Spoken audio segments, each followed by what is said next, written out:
In the late 1700s, most Americans had never tasted an apple. That's because very few apple trees grew outside of New England. A man named John Chapman did more than anyone else to change that.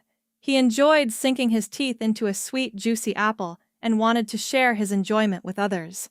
When he traveled, it was his practice to take a bag of apple seeds with him. For 40 years, Chapman wandered through Ohio, Indiana, and western Pennsylvania. As he went along, he planted apple trees. Chapman obtained the seeds from New England cider mills after the apples had been pressed for cider. Over the years, apple orchards began growing in many of the places he had visited. From time to time, he returned to them. He would prune the trees and make sure they stayed healthy. This unusual man was born in Leominster, Massachusetts.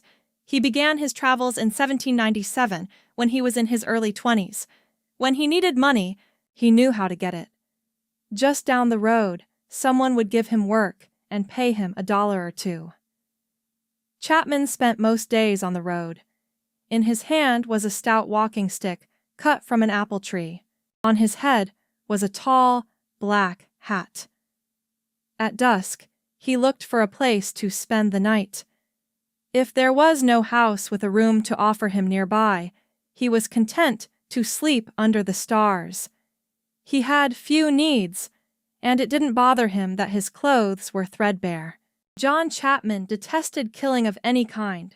For that reason, he refused to eat meat. Once he even extinguished a campfire because mosquitoes were flying into the flames and dying. He had no fear of wild animals either. The animals, in turn, seemed to sense that he would do them no harm.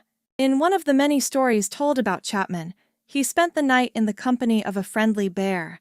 When he returned to places he had visited, Chapman was greeted as an old friend. He loved to come back in the spring. It was wonderful to see apple trees he had planted years before, full of pink and white blossoms. But his greatest pleasure was to return in the fall when their boughs were weighed down with apples.